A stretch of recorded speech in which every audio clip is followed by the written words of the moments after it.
Every family hides a quiet battlefield, not fought with fists or guns but with silence, inheritance, and the price of love. It happened in a small Ohio suburb. A home still heavy with grief. The smell of lilies lingered in the air, remnants of a funeral that had ended only 3 days before.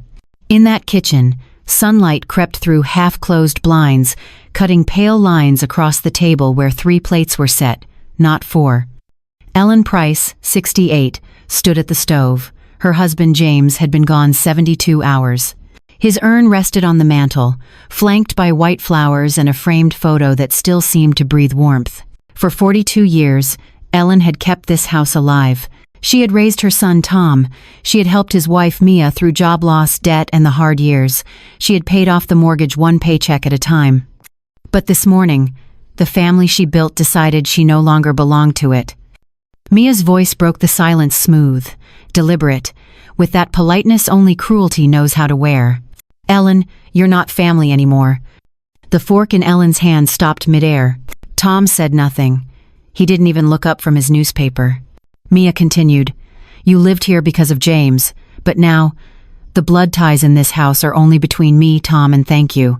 She took another calm sip of coffee. "Starting today, we're moving your things downstairs. Thank you needs your old room for his studies." No shouting, no scene, just key at execution. Ellen's hands trembled. Her voice came out dry, like dust. "I paid for this house." Mia shrugged. "You helped, but things change. It's better for everyone." 3 plates sat ready on the table, Tom's, Mia's, thank yous. No one offered a 4th. Outside, wind brushed the curtains. The world went on. Inside, something ancient and invisible cracked. Ellen excused herself and walked into the living room. The urn gleamed softly in the morning light. "James," she whispered, "they said I'm not family anymore." Her hand reached for the drawer under the mantel where she kept matches for the memorial candle. But instead, her fingers brushed against something heavy, a small black ledger. She froze. It was the book she used to track the family's expenses: salary, tuition, home repairs, medical bills. She'd written in it for decades. Carefully, relentlessly. She pulled it out, feeling its weight, and, for reasons she couldn't explain, didn't open it. Not yet. From the kitchen, voices floated in faintly. "Thank you," shoes scuffing against the floor, Mia's crisp tone, the clatter of cutlery. Ellen returned to the doorway, unsure if she was invited. "Where should I sit?" she asked softly. Mia didn't look up. "There's leftover stew in the fridge," she said. "You can heat it up later." Tom kept reading. "Thank you," checked his phone. Ellen stood still, then stepped back. Sometimes cruelty doesn't shout, it just leaves a chair empty. She returned to the mantel, lit the candle, and watched the smoke curl upward. The air smelled of wax and ashes. Her husband's photo smiled as if from another lifetime. Ellen whispered again, "You always said the numbers never lie. Maybe they still won't." That night, she carried the ledger to the basement den, her new room. A single lamp glowed weakly against bare walls. Laundry smell lingered from the next door. She sat on the couch, opened the book, and began to read. Dates, amounts, notes. A lifetime in ink. College tuition for Tom, 1989. Mortgage down payment, 1994. Financial aid to Mia's parents, 2009. Hospital bills for James's final months, 2024. Every page was proof of devotion, every number, a piece of herself. Then she turned to a fresh page, wrote the date, the time, underlined one phrase, breakfast 3 plates. Below it, she wrote another line. Mia mentioned a facility, and circled it twice. The dryer clicked off. Upstairs, laughter, glasses clinked. Ellen closed the book and pressed her hands against the cover as if it were a heartbeat. People think betrayal happens all at once. It doesn't. It's slow, domestic, procedural. And in America, thousands of elders face it every year. Quiet financial erasures disguised as family decisions. But Ellen Price wasn't done yet. She didn't know it that morning, but the very thing they underestimated, her habit of recording every cent, would soon become her weapon. Because in the end, truth has a paper trail. and Ellen was about to follow it. Stay with us, because the secrets hidden in this house, the lies, the ledgers, and the revenge yet to come, are only just beginning to surface. When silence becomes routine, it stops feeling cruel. It becomes procedural. Ellen Price woke up the next morning in the den, the space her daughter-in-law had called temporary. The walls were unpainted drywall, a single bulb hung naked from the ceiling. Through the thin vent she could hear the rhythm of family life above her, the sound of someone living her old life. She had lived in this house for 42 years. She had watched the wallpaper change, the floorboards warp, the kitchen remodel twice. Every memory in that structure bore her handwriting. Yet now, she moved through it like a trespasser. At 6 o'clock sharp, she walked upstairs. Her body still worked on the same clock she had kept during her banking years. In the kitchen, Mia was already at the stove, perfectly composed in her pressed blouse and wedding ring that caught the light like authority. "Oh, you're up," Mia said, her tone carrying the faint annoyance reserved for unwanted guests. Ellen glanced at the clock. 6:05, the same time she had always started breakfast for the family. "I can help," she offered. Mia didn't turn around. "That's fine. I've got it." A sizzle from the frying pan filled the pause. Ellen lingered at the edge of the kitchen, unsure where to stand in the place she had once commanded. The table was already set 3 plates, again. Her chair was gone. Moments later, Tom came down, knotting his tie without looking up. "Thank you" followed, earbuds hanging loose, a half-grown boy trapped between politeness and apathy. "Good morning," Ellen tried. Tom nodded toward the floor. "Thank you" muttered something that dissolved into the scrape of a chair. Mia smiled at her husband. "Coffee?" He grunted yes. She poured 3 cups. When breakfast was served, Ellen noticed there was no 4th plate, no cup, no fork for her. "What about me?" she asked quietly. Mia looked up with a practiced sweetness. "Oh, sorry, Ellen. I didn't think you'd want any. There's leftover stew from last night. You can heat it up." Ellen opened her mouth, then closed it. Tom's newspaper snapped. "Thank you" scrolled his phone. Mia began talking about real estate listings. In that moment, Ellen realized how quickly a person could vanish without anyone needing to open the door. She sat at the corner of the table for a while, pretending to read the mail just to feel like part of the room. No one looked her way. When the conversation turned to dinner plans, she stood. "Where are you going?" Mia asked, voice light. "Nowhere," Ellen said. "Just giving you space." Upstairs, laughter followed her down the hall. The day unfolded like a script she hadn't agreed to. She moved through her house like a caretaker in someone else's museum, tidying, dusting, checking small details that didn't belong to her anymore. Every drawer she opened revealed traces of displacement, her sewing kit pushed behind boxes of cereal, her framed photos relocated to the hallway floor, her name erased from the wireless printer list. At noon, she heard Mia on the phone in the living room. Her tone was bright public. "Yes, it's been rough since the funeral," Mia said. "But we're managing. Honestly, it's time to start thinking about a care facility. She's not herself lately." The words struck Ellen like a slow bruise. Not herself. She leaned against the doorway, unseen, and listened. Mia laughed quietly. "Of course, Tom agrees. We just want what's best." Ellen backed away, the floorboards groaning under her. She returned to the den, sat on the couch, and opened the ledger again. She wrote the date, Monday, March 18th. Then, slowly, she recorded the sentence she'd just heard. Mia suggested care facility. Claimed I'm not myself. Her pen pressed deep enough to leave a groove in the next page. Later that day, she tried to help with dinner. Habit, more than hope, guided her steps back to the kitchen. But Mia was already there, pot simmering, playlist humming. "Oh, Ellen, you don't need to cook. We're going out tonight," Mia said, slipping on earrings. "For thank you too?" "Yes, all of us. You can make yourself something simple." Ellen nodded, her chest hollow but steady. When they left, the door's click echoed longer than it should have. She opened the fridge. There was indeed stew. She ladled it into a bowl, heated it, and ate standing up, because the table felt off limits now. Through the ceiling came muffled laughter, the sound of a family that didn't include her. She looked around the den, her new world. A folding chair, a portable radio, one family photo she'd rescued before Mia packed the rest. The ledger lay open beside her plate. She turned a page and started calculating.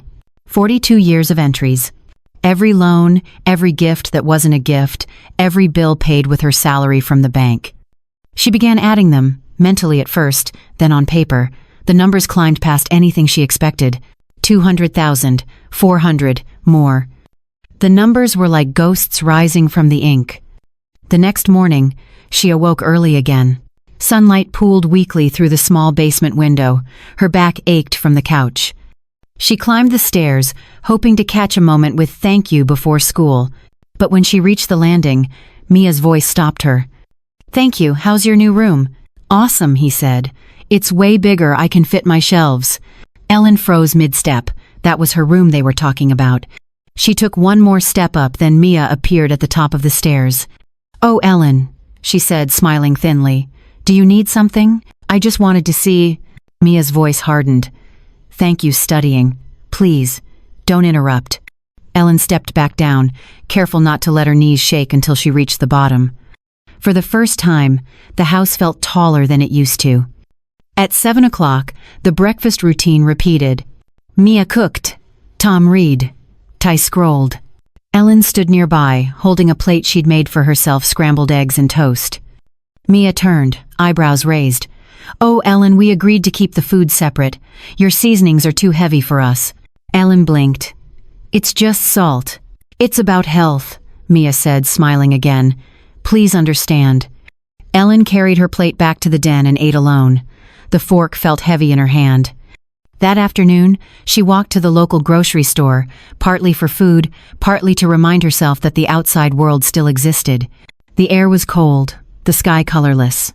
At the produce aisle, a neighbor, Mrs. Yamada, spotted her. "Oh, Ellen, I'm so sorry about James," the woman said softly. "At least you've got your son and his family. That must be a comfort." Ellen smiled faintly. "Yes, it's something." She left with half the groceries she'd intended to buy. Back home, she heard Mia's voice through the door before she even opened it. "Yeah, the house is finally cleaned up. We threw away so much junk, old clothes, photos. Honestly, it feels lighter."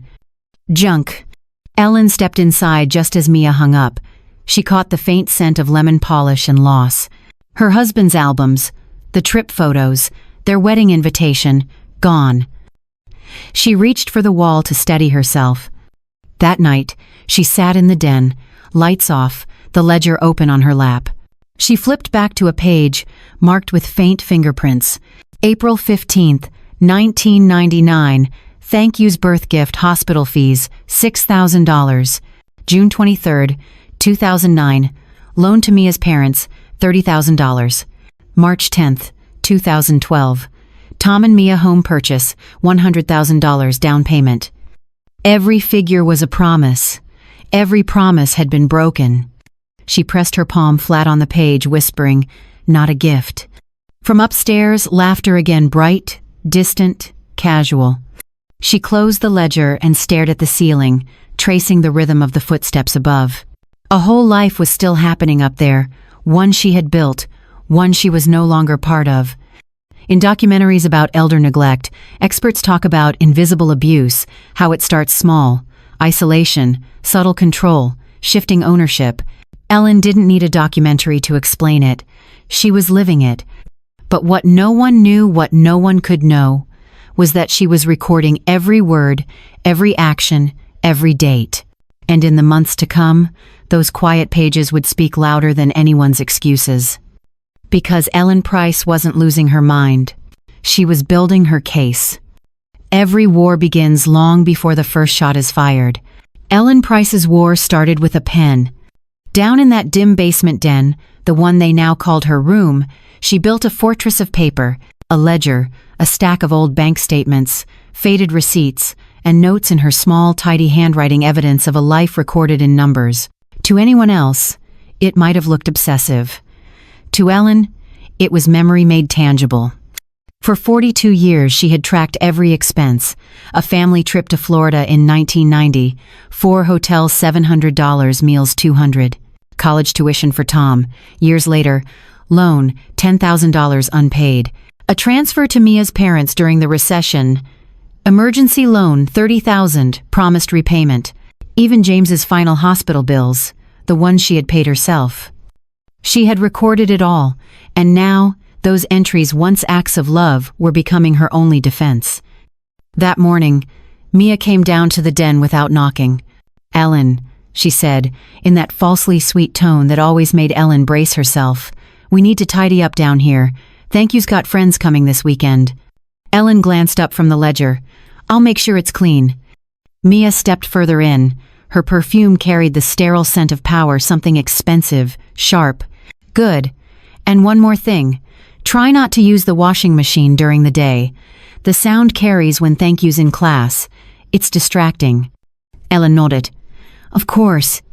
Mia lingered, eyes flicking toward the table where the ledger sat open. "What's that?" "Just my notes," Ellen said. "About what?" "My finances." Mia's lips tightened. "You don't have to worry about that. Tom and I can handle your finances if it's getting to be too much." Ellen smiled gently, a smile that carried all the things she didn't say. "Thank you, dear, but I've managed numbers my whole life." When Mia finally left, Ellen's pen was already moving. Date, April 2nd, time, 8:17 morning. Subject, Mia offered to manage finances. Possible motive, control. The ink dug deep into the page. By noon, Ellen walked to the town office, clutching a small folder. She'd made up her mind to check on something she hadn't thought about in years, her pension and account beneficiaries. Inside, a polite clerk looked up from her computer.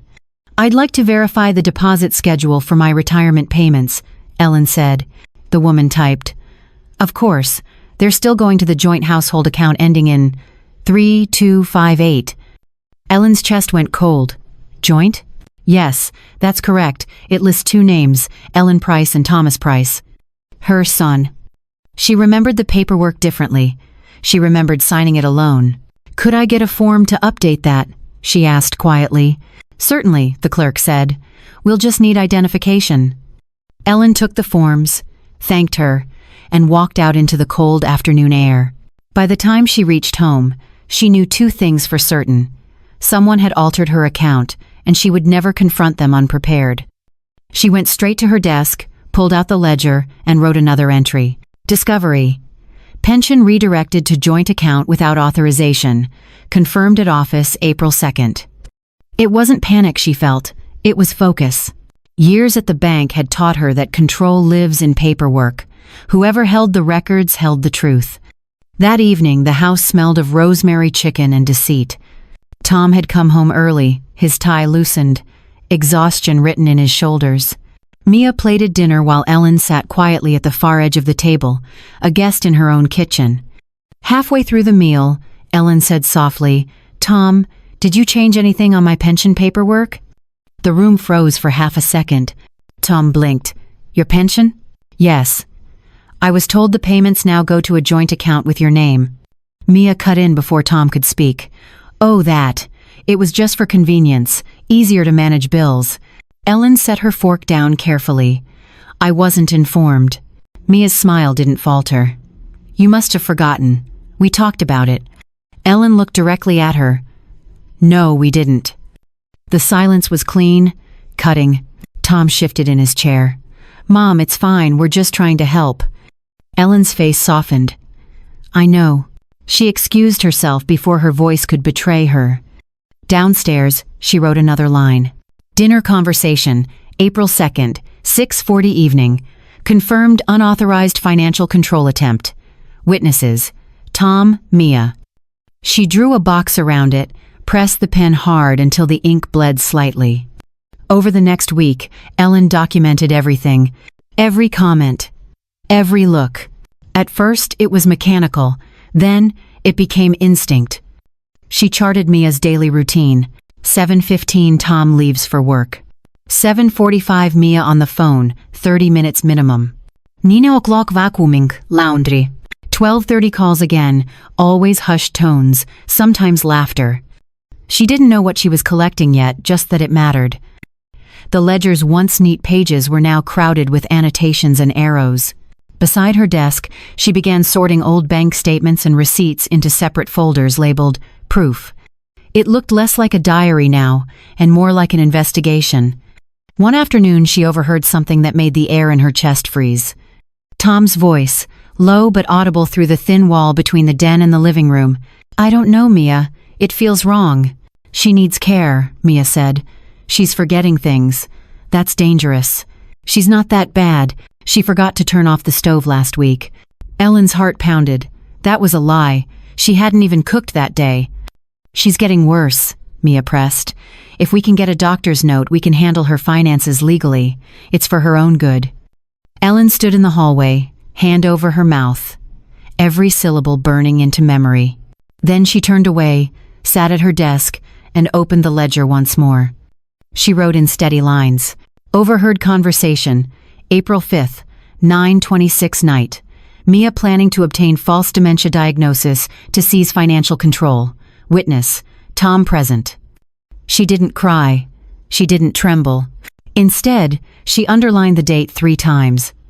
That night, she found herself studying her husband's urn again. James had always said, "Keep records, Elle. Someday, they'll protect you." She used to laugh when he said that, thought he was talking about taxes. Now she understood. She opened the ledger one more time, flipped to the first page. 42 years of numbers, each one an act of faith in the people she loved. Now they were her ammunition. On the next blank page, she wrote something she had never written before. New objective, prepare for confrontation. She drew a single line beneath it. Then, at the bottom, one more note. Truth survives in ink. In America, elder financial abuse isn't always theft. It's often paperwork. Joint accounts.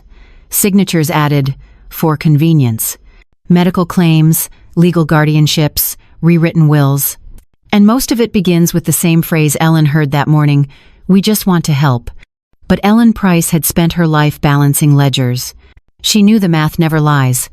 And she was done letting her story be rewritten. Because what her family didn't realize was that every word, every lie, every number they spoke was already on record. Every manipulation starts with a story, the kind that sounds like concern.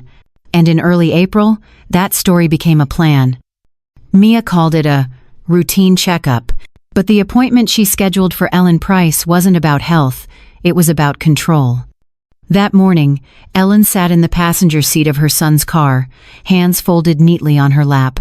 She watched the suburban streets roll by, tidy lawns, wind-bent flags, the life she'd spent decades helping her family afford. Tom kept his eyes on the road. Mia, in the back seat, scrolled her phone with the calm precision of someone who'd already decided the outcome. Ellen didn't ask where they were going, she already knew. The clue had been in Mia's tone the night before, the careful rehearsing of empathy. "We're just worried, Mom. You've seemed forgetful." Forgetful. That word had weight now. It was the word that could erase a person without ever touching them. The clinic sat between a dental office and a pet supply store, modern, white, too clean to feel human. Inside, the air smelled faintly of antiseptic and paper. The receptionist smiled with professional distance. "Name?" Mia answered for her. "Ellen Price, 68. We have a 2 o'clock appointment with Dr. Harris." Ellen noticed how naturally her daughter-in-law said her age, her name, how she owned them. It sounded like she was introducing a patient, not a person. In the waiting room, Mia leaned across the counter to whisper to the nurse. "I'm really worried about her," she said, her voice soft but calculated. "She repeats herself, forgets names, gets confused about money. Sometimes she leaves the stove on. All lies, delivered with grace." The nurse nodded sympathetically. "We'll take a look." Ellen sat quietly, her hands in her lap, and waited her turn. It wasn't the first time in her life she'd been underestimated, but it might be the first time it was strategic. When her name was called, she stood. Her posture was still straight, her eyes still clear. Inside the exam room, the doctor, mid-50s, kind face, smiled. "Mrs. Price, I'm Dr. Harris. Let's just do a short memory assessment, all right?" Mia and Tom stood behind him, like silent jurors. The questions began. "What's today's date?" Ellen answered instantly. "April 11th, 2025. "Where are we?" In Fairview Medical Center, room 4. He nodded. Good. Now, can you count backward from 100 by sevens? 100, 93, 86, 79, 72, 65. The numbers came smoothly muscle memory from a career spent balancing ledgers and auditing accounts. Dr. Harris blinked, faintly impressed. Excellent. Now could you recall 3 words I'll say to you? Apple, river, chair. He continued with more tests, small tasks meant to reveal fractures in thought. There were none. At the end, he smiled politely. Everything seems fine, Mrs. Price. Then turned toward Mia. You mentioned confusion? Mia's tone softened into performance. Well, yesterday she repeated the same story 5 times. She forgot her husband passed away. Ellen's voice cut in steady. That never happened. Mia didn't look at her. See? Denial is common in early stages. The doctor hesitated. It's possible, but I didn't observe symptoms today. Could you write a note? Just something preliminary, Mia pressed. He frowned. It would be premature to diagnose cognitive decline without further evidence. Tom stayed silent. Ellen sat very still, watching how far her family was willing to go, not just to rewrite her story, but to have someone else sign off on it. The doctor closed the file. Let's wait and reassess in a few months. That sentence, short, bureaucratic, forgettable, was the one that kept Ellen free. Back in the car, Mia's mask cracked. Her voice was sharper now. He's useless. We'll find another doctor. Tom gripped the steering wheel tighter. Mia, stop. She's fine. Fine? Mia laughed without humor. You didn't see her last week. She left the front door open all night. Ellen turned to the window, watching the town pass by. Every word Mia spoke went into a silent mental archive. By the time they reached home, she already knew what she'd write. That night she pulled the ledger closer. She turned to a clean page and began. April 11th, 2025 appointment with Dr. Harris. Mia requested dementia diagnosis. Doctor refused. Tom present. She wrote each word slowly, carefully, as if carving it into metal. Then she drew a single line underneath. Next, she opened a new section she labeled medical manipulations. Below it, she listed false claims, forgetfulness, repetition, leaving stove on, untrue, intent, obtain diagnosis to control finances. Dr. Harris, Fairview Medical Center. She signed her initials at the bottom, the way she used to when she reconciled monthly bank reports. Then she closed the book, exhaled, and looked toward her husband's photo. You always told me, she whispered. Truth is just math with feelings attached. The next morning, the war continued quietly. Mia was on the phone again, softer voice this time. Yes, another clinic. Yes, dementia evaluation. She's not cooperative. Ellen wrote it down word for word from the den below. By noon, she was at the town office again, filing to redirect her pension to a private account in her name only. She didn't tell anyone. She didn't need to. At home, she started sorting paperwork, insurance records, tax receipts, copies of the mortgage, all neatly stacked. She found an old lockbox James had used years ago and slipped the ledger inside. Then she hid the box in the one place. Mia would never look inside the cover of a hollowed-out dictionary on the lowest bookshelf of the den. That evening, as dinner plates clinked above, Ellen sat alone under the single bulb and did what she always did best. She analyzed. In financial investigations, patterns mean everything. She realized that Mia's push for care facilities had begun exactly 1 week after she'd discovered the pension redirection. It wasn't emotion, it was timing. Her banker's mind translated grief into geometry. Everything had rhythm, including betrayal. And now, she understood it wasn't just cruelty, it was strategy. Across the United States, over 2 million elders face manipulation through power of attorney and false medical claims each year. Most never know it's happening until their names vanish from the paperwork. But Ellen Price knew. She had seen how numbers could bury a person and how numbers could resurrect them. The ledger wasn't just memory anymore. It was testimony. And somewhere deep inside, beneath the grief and the silence, Ellen began to feel something she hadn't felt since before the funeral. Resolve. Because if her family wanted to rewrite her story, She was ready to edit it back line by line, date by date, until the math spoke for itself. By mid-April, the house no longer felt like home. It felt like a contract being rewritten without her consent. Ellen Price had become what sociologists call a living omission, still present but erased from her own story. Each day, her space grew smaller, each boundary clearer. The new locks appeared on a Wednesday afternoon. She came home from a short walk with grocery bags in hand, only to find her front door key wouldn't turn. At first, she thought she'd grabbed the wrong one. She tried again. The lock didn't budge. Then, through the frosted glass, she saw movement.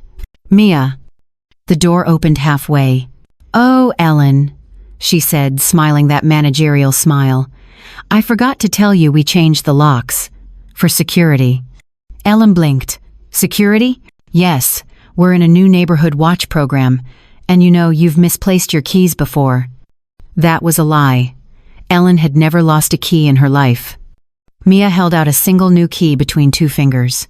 "Here, but please don't make copies, replacements are expensive." The key dropped into Ellen's palm like a verdict. For 42 years, she'd held keys to every lock in that house. Now she held just one like a tenant on probation. She stepped inside. The air smelled of disinfectant and lemon polish, the kind used before open houses. Boxes lined the hallway, labels written in Mia's neat handwriting. Winter clothes, books, misc. Ellen set her groceries down. "What's all this?" Mia didn't even look up. "Just organizing. You had so much clutter." "What did you move?" "Oh, just some old things from the attic." "Don't worry, I kept the important stuff." Ellen's heart stuttered. "Important to who?" she asked quietly. Mia's answer was a smile. Then she left the room. Ellen checked the boxes when she was alone. Inside one, she found a photo album half empty. The rest of the photos were gone. Her wedding day, the Florida trip, thank you's birth. She turned the remaining pages until she found a single loose picture, her and James, young, laughing in the snow, the year they'd bought the house. The edges were torn. She sat on the floor, that picture trembling in her hands.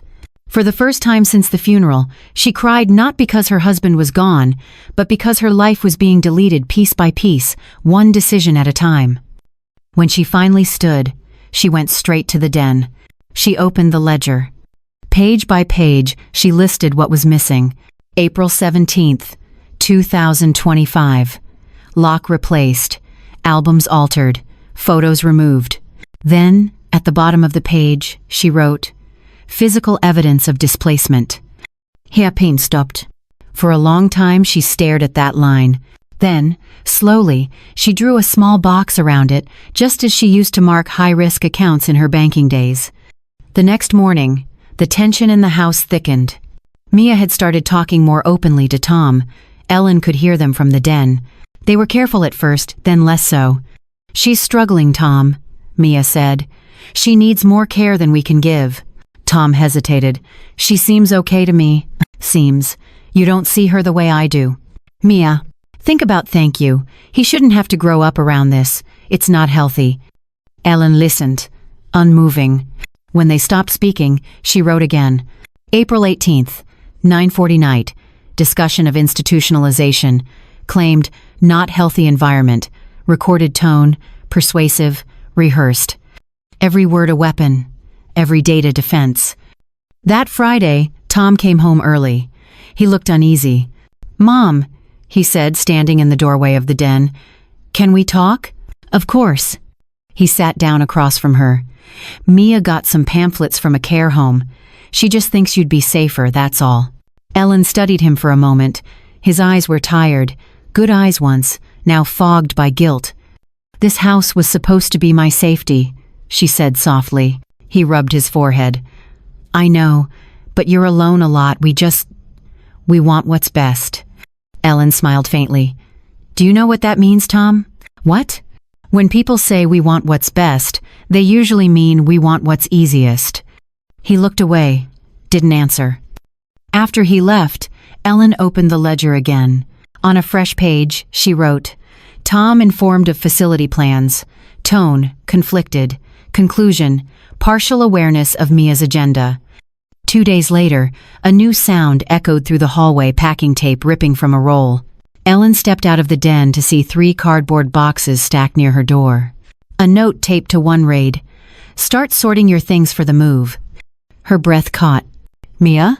From the kitchen, Mia's voice floated back, bright and casual. "We're just getting ready early, Ellen. There's a lot to go through." Ellen's throat tightened. "I haven't agreed to anything." Mia didn't respond. She looked at the boxes, then at her trembling hands. Her mind flicked to James's voice, years ago.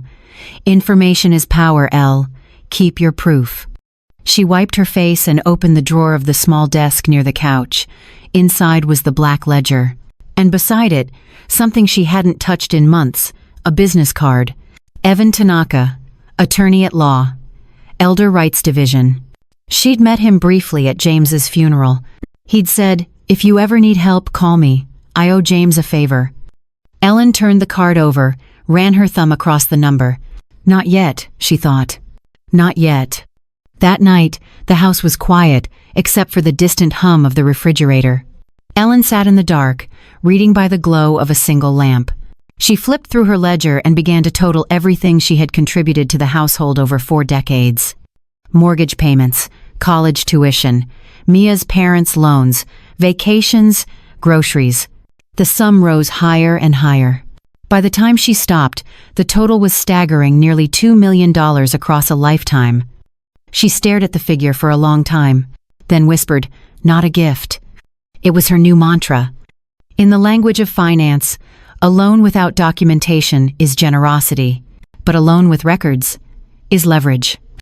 Ellen Price had turned love into ledgers, and now she was about to weaponize them. Because when the locks changed, so did she. The ledger that once chronicled her sacrifices was about to become the blueprint for her revenge. Every victim reaches a threshold. It's rarely loud. It doesn't always come with tears. Sometimes, it's just the sound of a phone ringing in an empty house. That morning, Ellen Price decided to stop surviving and start fighting. The clock read 4:30 in the morning. The house was still. She had woken before the sun, a habit from the years she worked at the bank, back when the world still needed her every day. Now the only thing that needed her was truth.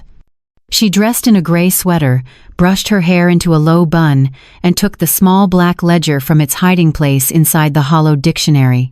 Then she added a few more things to her bag: the pension documents, insurance records, receipts, and that worn business card, the one that had waited for months. On its front, embossed in silver letters, Evan Tanaka, attorney at law, Elder Rights Division. He was the nephew of her late husband's colleague. He had introduced himself briefly at the funeral.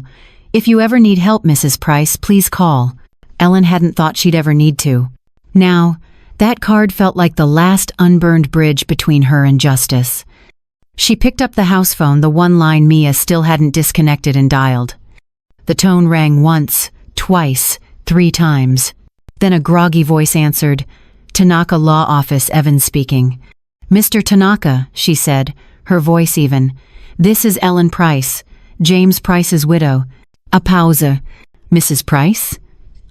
Yes, I remember. Are you all right?" "No," she said. "And that's why I'm calling." They met later that morning at a quiet diner off Main Street, one that opened early for commuters. The sign flickered in the drizzle, "Hometown Breakfast." Ellen chose a corner booth where no one could overhear. Evan arrived exactly on time, suit slightly rumpled, briefcase under one arm. He looked too young to have seen much of the world, yet too tired not to have. When he saw Ellen, his expression softened. "Mrs. Price, I'm sorry for your loss. I didn't expect to hear from you so soon." "It's been 3 months," she corrected gently. He nodded. "What's going on?" Ellen slid the ledger across the table. The leather was worn smooth, the edges frayed. "I think my family is trying to have me declared mentally incompetent," she said, "to take control of my finances." Evan didn't speak at first. He opened the ledger, scanned a few pages, and his eyes widened slightly. "These are records? Every expense I've paid for them since 1980. 3, tuition, mortgages, loans, vacations, medical bills, everything, down to the penny." He turned another page. Handwritten notes filled every line, neat, dated, precise. This is extraordinary," he murmured. "I was a bank auditor," she said. "I've always believed paper tells the truth people won't." Evan flipped to the back. The recent entries caught his eye. April 11th, attempted medical manipulation. April 18th, new locks installed. April 20th, discussion of facility placement. He exhaled slowly. "Mrs. Price, do you realize what this is?" "Yes. Proof." He nodded. "And more than that, this could qualify as economic abuse, the financial redirection of your pension, the pressure for guardianship, the fabricated medical claims, all of it." Ellen sat still, her hands clasped on the table. "What can be done?" "Well," he said, choosing his words carefully, "we can send a formal demand letter first, a legal notice. If they've taken or attempted to take control of your assets, we can force them to respond in writing. If necessary, we file a claim in civil court for recovery." She hesitated. "That would mean suing my son." Evan leaned forward. "Mrs. Price, you're not punishing family, you're protecting yourself, and you're setting a precedent for others like you." She looked at him then, really looked and saw not just a lawyer, but someone who still believed that justice could exist in small rooms. "Then let's begin," she said quietly. That afternoon, back at the house, Ellen felt something shift inside her. Not joy, not relief. Something firmer, like the weight of armor settling over old wounds. She had lunch alone, as always. But instead of staring at her plate, she read through the first draft of her own affidavit. She listed every act of manipulation, every dollar, every conversation. She wasn't scared anymore. She was methodical. Upstairs, she could hear Mia on the phone. "Yes, the first doctor wouldn't help. We'll try another next week. The sooner we get that diagnosis, the better." Ellen wrote down the exact time. April 22nd, 2:47 afternoon. Then she smiled faintly. "Keep talking," she thought. "Every word is mine now." That evening, Tom knocked on her door. "Mom, we need to talk." She looked up from her ledger. "Of course." He stepped inside, uneasy. "Mia said you've been acting strange, writing things down, sneaking around." "I'm not sneaking," Ellen said calmly. "I'm documenting." "Documenting what?" "The truth." He frowned. "Mom, we just want to help." "I know," she said softly. "That's what scares me." He didn't understand. He wasn't meant to. Not yet. In cases of domestic exploitation, the first step isn't escape. It's proof. That's what Ellen had built, not a diary, not nostalgia, a record strong enough to stand in court. While most victims of elder abuse are silenced by love, Ellen used love as evidence. Every sacrifice, every receipt, every loan that was never repaid, it all became her ammunition. And for the first time in months, she wasn't the one afraid of losing everything. They were. Because Ellen Price had done something her family never expected. She'd called a lawyer. And she had the receipts. The scene fades to dusk. Ellen stands at the kitchen window, watching headlights pull into the driveway. Tom and Mia return from somewhere. She turns away before they can see her face. The ledger sits open on the counter, a fresh page marked with today's date. The ink glistens under the light. In the distance, thunder rolls. The quiet war is about to get loud. The following Monday arrived with a calm sky and a heavy silence. It had been 1 week since Ellen Price made the call. 1 week since she stopped being invisible. In the early morning light, her kitchen table looked like an office desk. Stacks of papers were neatly arranged beside her black ledger financial statements, property deeds, pension records, copies of old bank ledgers, everything in perfect order. At precisely 9 o'clock, her phone rang. It was Evan Tanaka. "Mrs. Price, the letter is ready. I'll send a certified copy to both of them today. You'll receive yours within 24 hours. Ellen's voice was calm. "Thank you, Mr. Tanaka." He hesitated for a moment. "This will cause a reaction. Are you prepared for that?" "Yes," she said. "I've lived my life preparing." By 11 o'clock, the certified envelopes were on their way, one to Tom Price, one to Mia Price, both stamped with the red mark of legal consequence. Inside was a demand for repayment, a detailed, itemized statement showing every loan and contribution Ellen had made over 42 years. The total, $2,500,000. Each transaction noted, each date verified, each description precise. The letter ended with one line: failure to respond within 10 business days will result in civil proceedings for recovery of funds and protective injunction. Ellen didn't need to imagine what would happen next. She had spent her life reading people's reactions to numbers. She knew what shock looked like, what fear sounded like.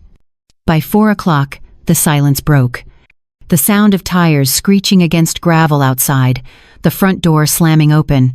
Mia's voice filled the hallway, sharp and frantic. "Ellen! What is this?" Ellen appeared in the doorway, composed, holding a cup of tea. "You received my letter, I see." Mia held the paper high. "You're suing us? Your own family?" Ellen looked at her steadily. "No, I'm holding you accountable." Tom followed behind, pale, his tie loosened, his voice uneven. "Mom, what is all this? You're serious about this?" Ellen nodded.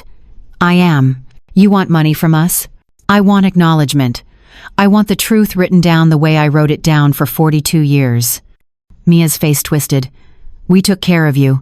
Ellen's tone didn't change. "You took advantage of me. That's different." Tom stepped closer. "Mom, please. This isn't you. It's exactly me," she said. "The part you forgot existed." The air between them felt electric, heavy with years of silence turned into evidence. Mia's voice dropped to a low hiss. "You think you can win this?" "I don't need to win," Ellen said softly. "I just need the truth to be seen." That night, the house stayed quiet. No television, no music, no conversation. Only the ticking of the clock on the wall, measuring out the new balance of power. Ellen sat by the window, her ledger open, and wrote the day's entry. April 28th, 2025 certified mail delivered. Reaction immediate. Tone, hostile. Emotional response, defensive. Objective achieved. Acknowledgement of wrongdoing. She set the pen down and closed the ledger. For the first time in months, she felt something close to peace. Across town in their bedroom, Tom and Mia read the letter again under the lamp's cold light. Mia's hands trembled. "This can't be real. She has no proof these were loans." Tom turned the pages slowly. "She has dates, signatures, even the amounts, every vacation, every tuition payment." Mia's voice cracked. "Then she'll ruin us." Tom stared at the paper for a long time. Or maybe she already has. The next morning, Ellen woke to sunlight instead of tension.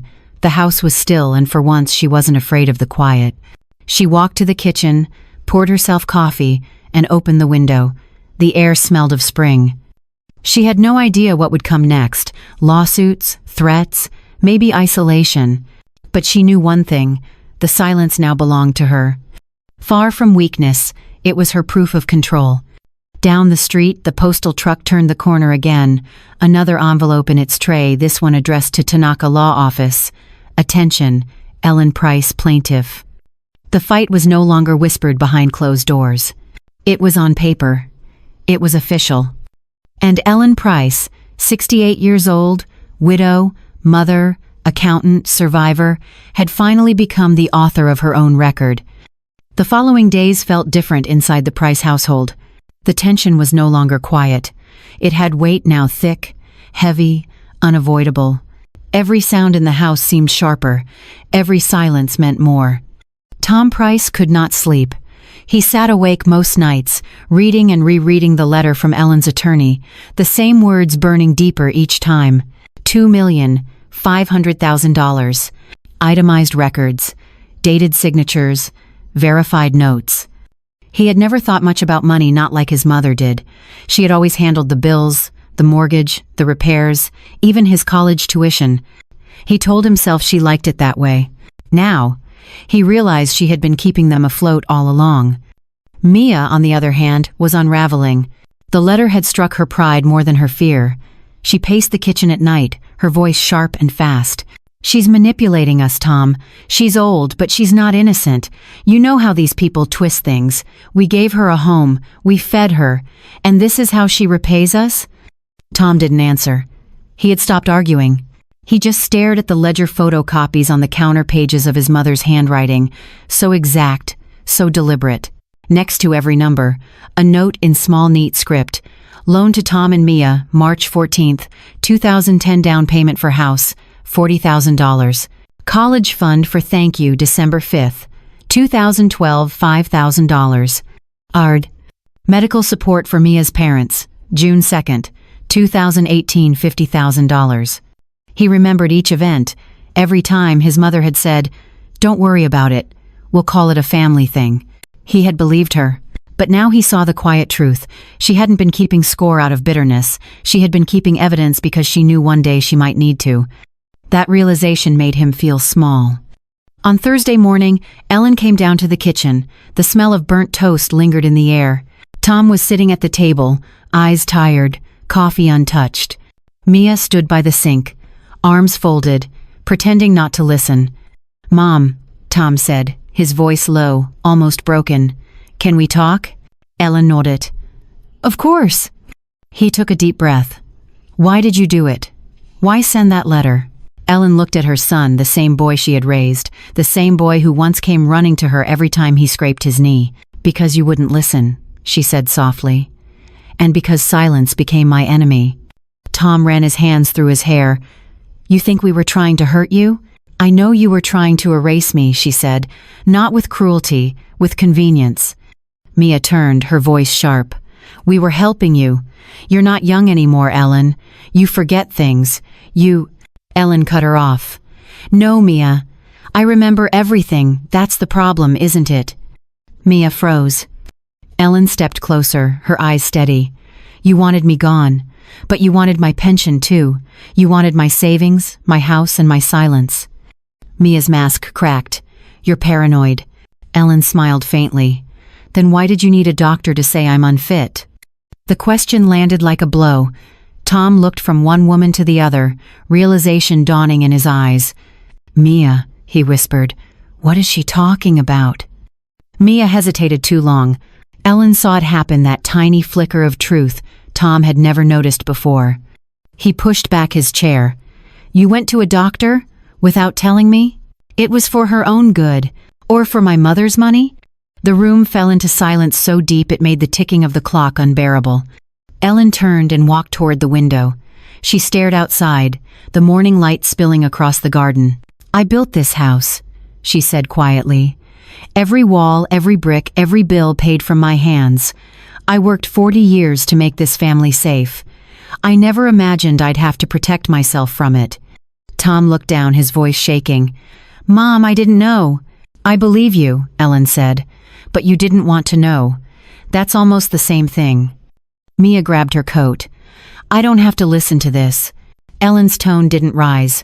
"No, you don't, but the court will." Mia stopped in the doorway, her hand trembling on the knob. "This isn't over." Ellen's reply was calm. "No, it's just beginning." Mia slammed the door and was gone. Tom sat in silence. For a long time, neither of them moved. Finally, Ellen poured him a cup of coffee and set it on the table. "Do you know why I kept records, Tom?" she asked. He shook his head. "Because love without accountability becomes control, and I won't be controlled anymore." Tears welled in his eyes. "I'm sorry, Mom." She placed a hand over his. "Don't be sorry, be honest. That's how you'll make it right." Later that evening, Ellen received a call from Evan Tanaka. "The letter worked," he said. "Their lawyer called my office. They want to settle before court." Ellen closed her eyes, exhaled slowly. "What are they offering?" "A partial repayment plan and full relinquishment of financial control. You'll retain ownership of the house and pension." "Then that's enough," she said. "I'm not doing this for revenge." Evan's tone softened. "I know. You're doing it to reclaim your name." When Ellen hung up, the house was quiet again. But this time, the silence was hers. Not a weapon, not a cage. She walked through each room slowly, touching the furniture, the pictures, the walls she had once feared losing. She reached the den, opened her black ledger, and wrote, May 1st, 2025 settlement initiated, son aware, daughter-in-law absent, resolution near. She closed the book, but this time she didn't hide it. She left it open on the desk, in plain sight. The truth no longer needed to be buried. The following week, the black ledger that Ellen Price had kept for 42 years made its way into a courtroom. It sat on a wooden table beneath the fluorescent lights, its worn leather cover looking almost too ordinary to matter, yet inside it lay an entire life rendered in numbers, ink, and truth. Across from it sat Mia Price, her face pale, her eyes darting toward every sound. Tom sat beside her, silent, his shoulders tense. And at the opposite table sat Ellen calm, dressed simply in a gray suit she had not worn since her banking days, her hands folded neatly before her. The clerk called the session to order. The judge entered. Papers rustled, voices hushed, and then all eyes turned toward Ellen as her attorney Evan Tanaka stood. "Your Honor," he began, "this case is not about inheritance. It is about exploitation. The plaintiff, Mrs. Ellen Price, has provided detailed written records spanning more than 4 decades, documenting financial transfers, payments, and loans to her family. These records demonstrate a consistent pattern of economic dependency that was later turned against her." He opened the ledger. The sound of its spine cracking under the courtroom's silence was startling. Evan continued, "Every page tells a story not of resentment but of sacrifice. This woman paid for her family's education, their home, their business, and later even their comfort. And in return, she was accused of mental incompetence." Mia's lawyer objected, muttering about family misunderstandings, but the judge raised a hand. "Let him continue." Evan nodded and pointed to one entry. "April 11, 2025, daughter-in-law requests dementia diagnosis. Doctor refuses." He turned another page. "April 18th, locks changed. Access restricted." Another. "April 28th, demand letter delivered. Reaction immediate." The judge leaned forward. "Mrs. Price, did you write these entries yourself?" "Yes, Your Honor," Ellen replied. Her voice was steady. "Every word. And why did you keep such detailed records?" Ellen met his eyes. "Because I learned long ago that what isn't written down can be taken away. I built my family with work, not inheritance. I thought love would be enough to protect it. I was wrong." The judge was silent for a moment, then nodded. "Continue." Evan turned toward Tom. "Mr. Price, would you please confirm whether the entries regarding tuition, mortgage, and your wife's family loans are accurate?" Tom hesitated. His throat tightened. He glanced at his mother, her face calm, her gaze kind, and felt something break inside him. "Yes," he said quietly. "They're accurate." Mia turned to him, eyes wide. "Tom, what are you doing?" He didn't look at her. "Telling the truth." The courtroom murmured. Evan gave a small nod. No further questions. When the session recessed, Ellen stepped outside into the Sunday. The air felt cleaner than it had in months. She stood on the courthouse steps, her attorney beside her. "You did well," Evan said. The judge saw everything he needed. Ellen smiled faintly. "Numbers don't lie." At that moment, Tom walked out behind them. He looked lost, smaller, somehow, a man whose illusions had finally collapsed. "Mom," he said softly. Ellen turned to face him. "I'm sorry," he said. "I let her control me. I didn't see it until too late." Ellen looked at him, the boy she had raised, the man who had almost helped destroy her. "I forgave you the moment you told the truth," she said. "But forgiveness doesn't erase the lesson." He nodded slowly. "I know." Mia came out moments later, her face twisted with anger. "You'll regret this," she hissed. "You think anyone will respect you after this circus?" Ellen's voice was calm. "Respect isn't given, it's built. You tore down yours yourself." Mia turned sharply and walked away without another word. A week later, the ruling arrived. The court acknowledged Ellen Price as the rightful owner of her home, her pension, and all financial assets. Mia was ordered to vacate the property immediately and to repay a partial settlement for prior loans. Tom retained visitation rights and expressed his intent to make full restitution. Ellen read the document in silence. She did not cry. Instead, she walked to the den, set the black ledger on the table, and wrote the final entry. May 12, 2025, case resolved, assets secured, family divided, but truth restored. She set down the pen, then drew a single line beneath it. Her hand trembled, not from age, but from release. That evening, Tom returned to the house to help pack Mia's things. Ellen greeted him at the door. "You don't have to explain," she said. He nodded. "She's gone for good." They sat together at the kitchen table, where everything had begun months before. "Do you remember," Ellen said, "the first time you called me Mom?" Tom smiled faintly. "Yes, I was 5 years old. You made pancakes and I asked for more syrup. You laughed. And I knew then," she said softly, "that I would love you as my own."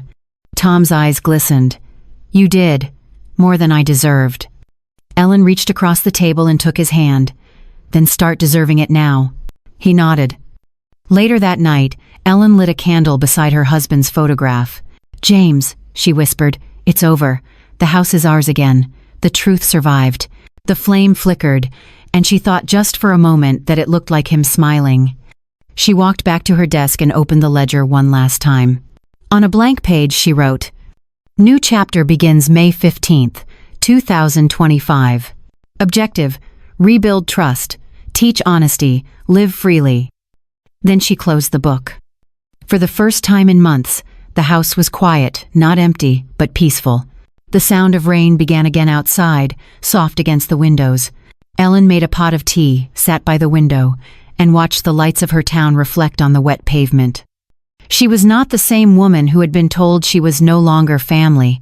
She was something stronger.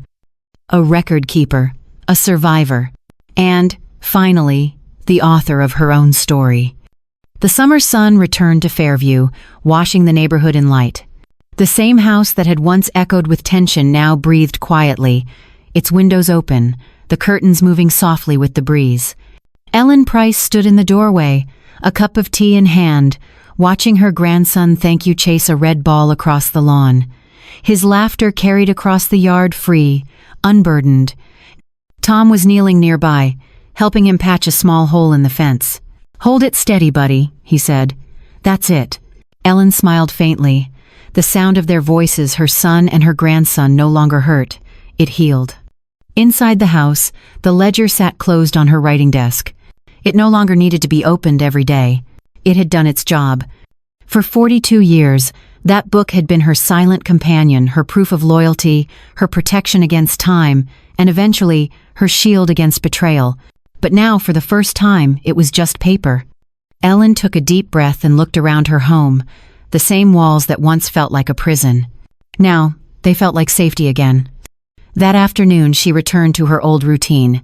She visited the local community center, where she had volunteered years ago teaching older residents how to manage their finances. When she walked in, heads turned, familiar faces lit with recognition. "Mrs. Price," someone called. "You're back." Ellen smiled. "I am, and I've learned a few new lessons worth sharing." She stood at the front of the small classroom, where 12 men and women waited with notepads. Her voice carried the calm authority of experience. "Today," she said, "we'll talk about documentation not just for banks or taxes, but for your own dignity. When you keep records, you protect your story. You make sure no one can rewrite who you are." The group listened closely. Some nodded, some took notes, some simply watched her, a woman who had lived what she taught. She continued, "Love and trust are not opposites, but love without clarity becomes debt, and trust without truth becomes silence. Write your truth, always." At the end of the session, one of the participants, a gray-haired woman with kind eyes, approached her. "Mrs. Price," she said quietly, "what made you start doing this again?" Ellen thought for a moment. "Because I remembered who I was before they told me to forget." That evening, Tom came by the center to pick her up. He stood by the door, watching her pack up her papers, pride softening the guilt in his eyes. "How did it go?" he asked. Ellen smiled. "I think they understood." He nodded. "Thank you keeps asking when you'll teach him about numbers."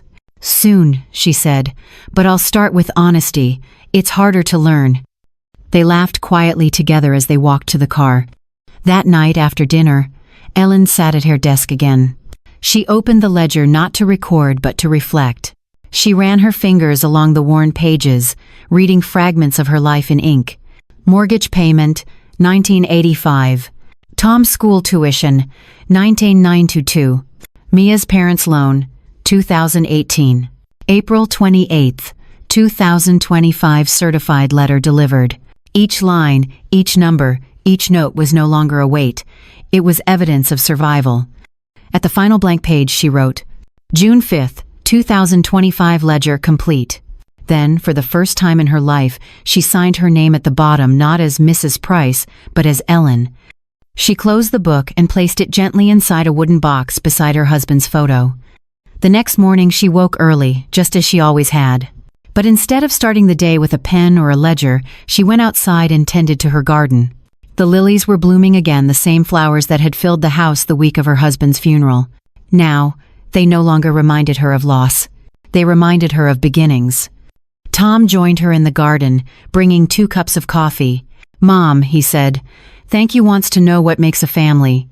Ellen smiled. "Tell him it's not blood. It's how you protect each other even from silence." Tom nodded, his eyes damp. "You really are incredible, you know that?" Ellen shook her head. "No, I'm just someone who finally stopped apologizing for remembering." As the sun climbed higher, Ellen looked toward the house, the one she had nearly lost, the one she had fought to keep. Its walls stood steady, the paint catching light, the windows reflecting the garden she'd grown herself. For the first time in years, she whispered a small prayer of gratitude.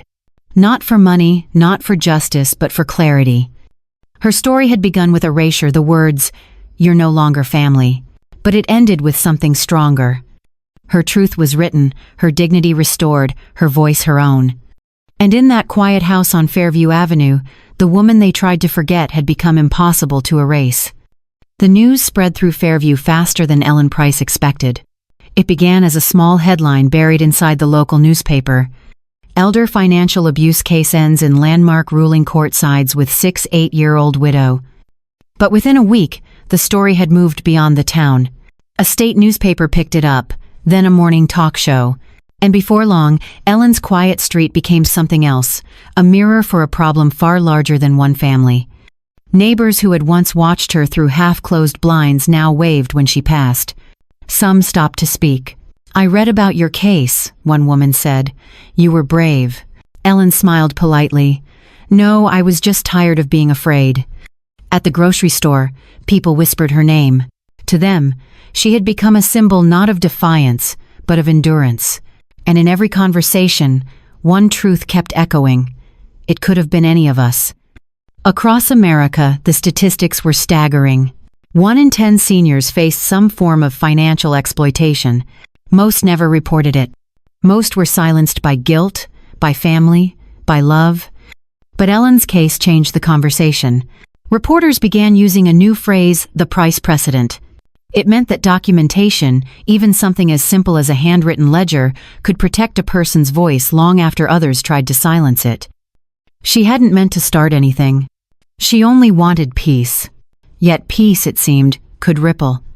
A month later, Ellen received a letter from the State Council on Aging. They wanted her to speak at a public forum about elder financial protection. At first, she said no. She had no interest in being a symbol. But that night, as she sat by the window, she heard her grandson thank you laughing in the backyard, the same laughter that had once been muffled by fear. She changed her mind. When the day came, she stood before an auditorium of strangers, her black ledger in her hands. The room was silent. "I was never rich," she began. "I just paid attention. And when people tried to take what I built, I did the one thing they didn't expect. I kept records. Because the truth, written down, doesn't need to shout." Applause filled the hall. Some people cried, others took notes. Ellen felt something she hadn't in years, not victory but dignity. That night, she returned home to a quiet house. The wind moved softly through the curtains. She set the ledger back on her desk, but this time it felt lighter. In the mirror's reflection, she saw a woman she recognized again, not a victim, not even a survivor. Just Ellen Price, a woman who refused to be erased. Her story had begun as one family's silence, but it was ending as a voice that reached far beyond her own walls.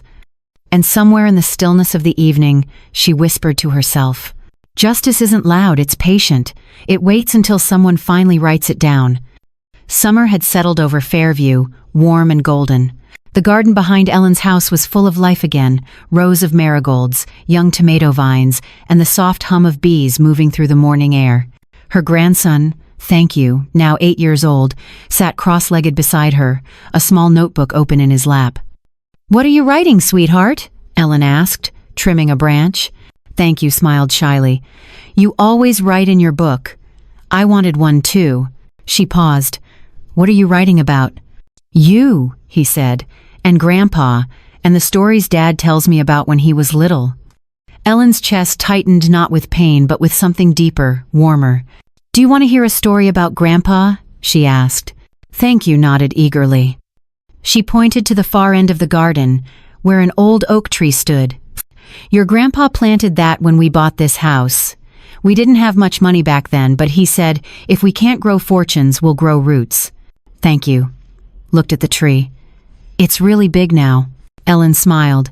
"Yes, it kept growing, even when people forgot to water it." Thank You was quiet for a moment.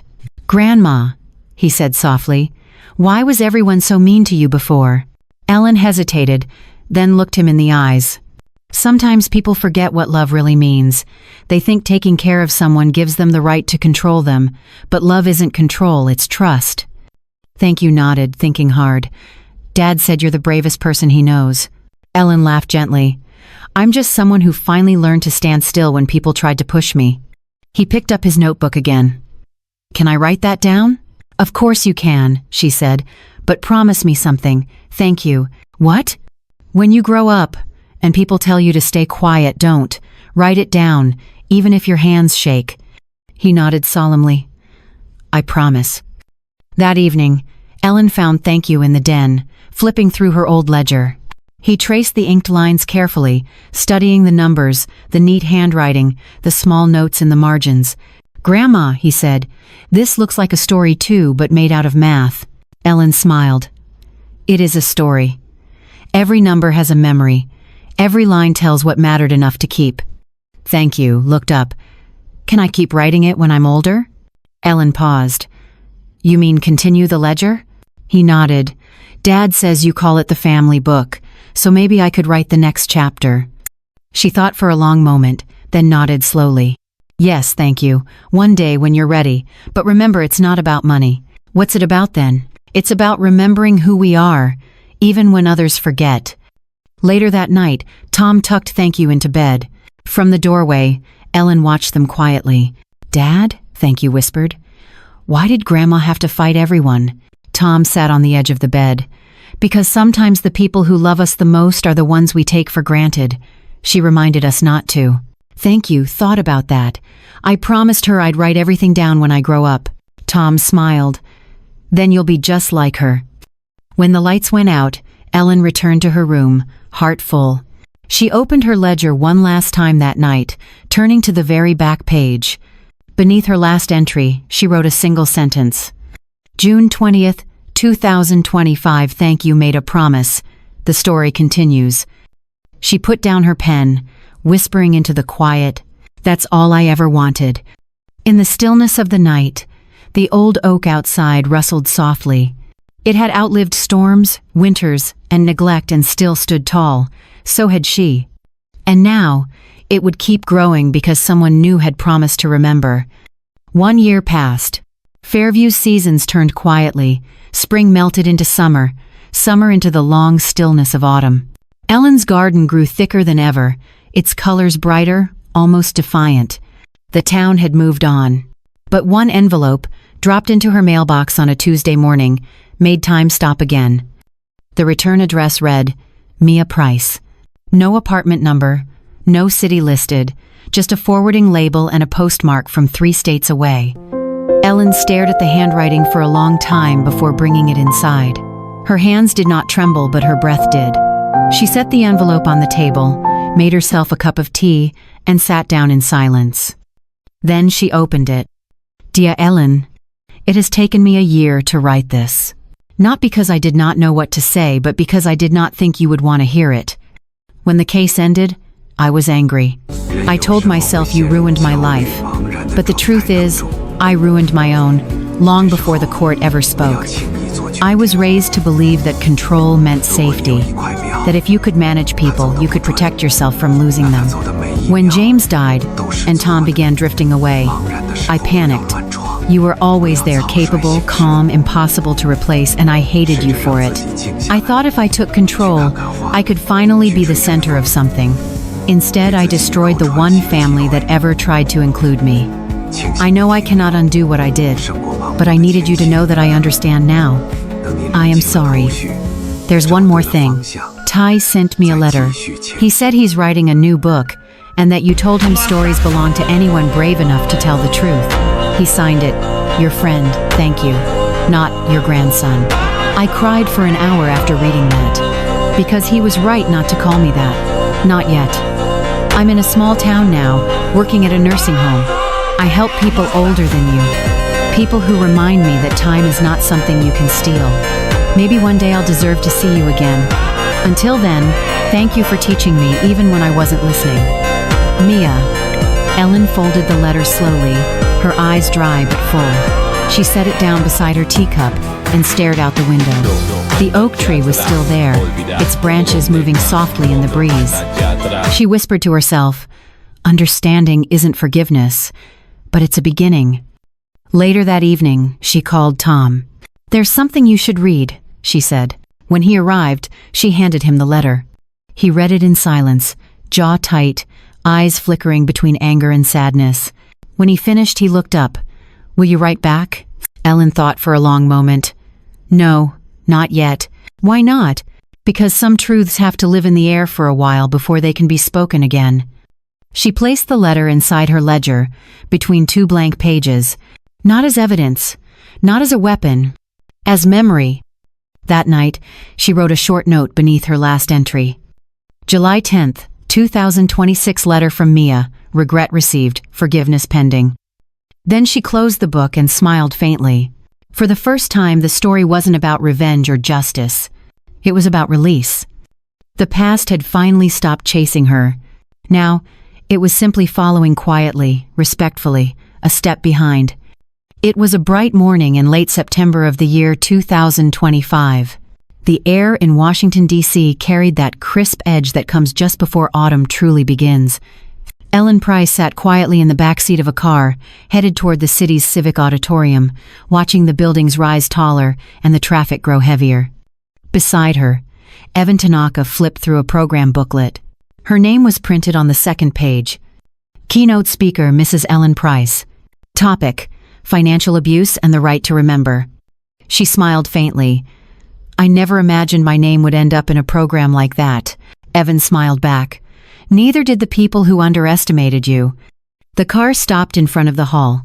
Outside, banners hung from the entrance. National Conference on Elder Justice and Financial Independence. There were reporters, cameras, volunteers, a scale of attention Ellen still wasn't used to. But when she stepped onto the stage an hour later, the noise faded into silence. She stood behind the podium, her black ledger in her hands, and began without notes. "My name is Ellen Price. I am 69 years old. A year ago, I thought my life was over. Now I am here because I refuse to stay quiet." The auditorium listened. She opened the ledger, its pages worn smooth with time. This book began as a habit, then it became a shield, and finally it became a story, one written in ink and proof instead of fear. "When my family tried to take control of my life, I didn't shout. I documented. When they called me forgetful, I wrote down what they said. And when they took away my voice, I turned paper into memory." She paused, looking out over the crowd, hundreds of faces, most of them older, some young enough to be her grandchildren. "I learned something no one had ever told me before. The moment you start writing your own truth, no one else can finish your story for you." A wave of quiet applause rose, then softened again as she continued. "People call what happened to me elder abuse, but that phrase is too small. What happened to me happens whenever love is confused with control, and silence is mistaken for respect. The way we treat our elders says more about our future than our past." Her voice grew steadier. "So today, I'm not here to tell you how to protect your money. I'm here to remind you to protect your memory. Write it down. Not just the big things, the small ones too. Write your truth while it's still yours to tell. When she finished, the room rose in a standing ovation. Some people wiped their eyes. Others simply stood still, nodding, as if finally recognizing something they had long felt but never spoken. After the talk, a reporter approached her. "Mrs. Price, what made you decide to speak out publicly?" Ellen smiled. "Because someone once tried to convince me my story didn't matter. And I learned that when people say you're too old to start again, that's exactly when you should." Evan joined her at the side of the stage. "You were perfect," he said quietly. She chuckled. "You say that to all your clients. Only the ones who change laws," he replied. That evening, Ellen walked alone through the reflecting pool near the Lincoln Memorial. The water shimmered with the golden light of sunset. She could hear the faint hum of traffic, the distant chatter of tourists, the sound of a country still learning how to listen. She sat on a bench and opened her ledger one last time for the day. On a clean page, she wrote, September 25th, 2026 National Conference, Washington, D.C. Spoke for those who can no longer speak. The story has outgrown me. That means it's working. She closed the book gently.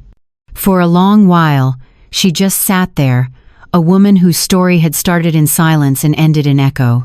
The city lights flickered on behind her, reflected across the still surface of the water. It was the same kind of quiet she once feared. Now, it felt like peace. It was the year 2035. 10 years had passed since the trial, since the quiet revolution that began inside one small American house. Fairview had changed, new families, new faces, new buildings, but the Price home still stood, its walls painted white, its garden thriving, and the great oak tree now towering above the roofline. A young man sat beneath that tree, a notebook open on his lap. He was 20 years old, tall, thoughtful. "Thank you, Price." His handwriting was careful, deliberate. Across the top of the first page he wrote, "The ledger lives on a true story by Thank You, Price." Inside the house, sunlight filtered through lace curtains. On a wooden desk in the den, Ellen Price's old ledger rested in a glass case, the pages yellowed but still legible, preserved at her request in the Fairview Historical Society's archive for educational use.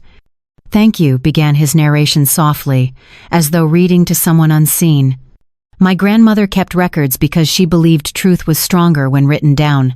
When she passed away 5 years ago, she left me 2 things: this house and her ledger. She told me, don't let it become a story about pain. Let it be a map for the next person who needs a way out." He paused, listening to the rustle of leaves above him. She never wanted fame, but her case changed laws across 3 states. Now, banks train employees to recognize signs of elder exploitation.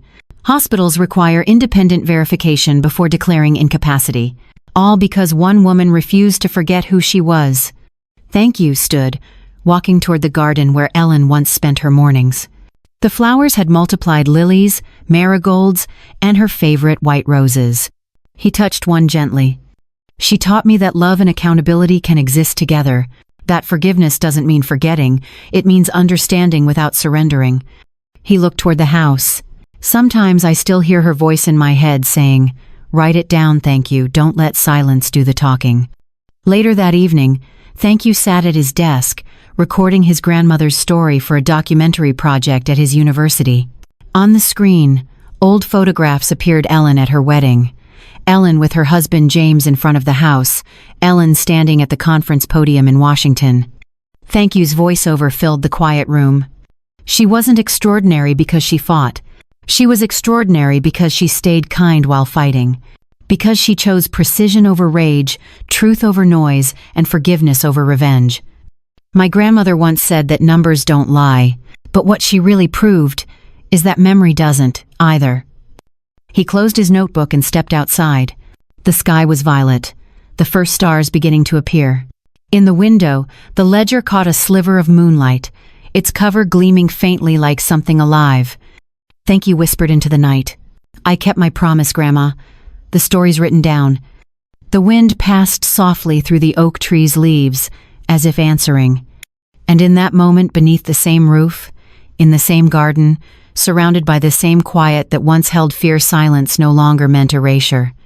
It meant legacy. The ledger lives on, inspired by true events,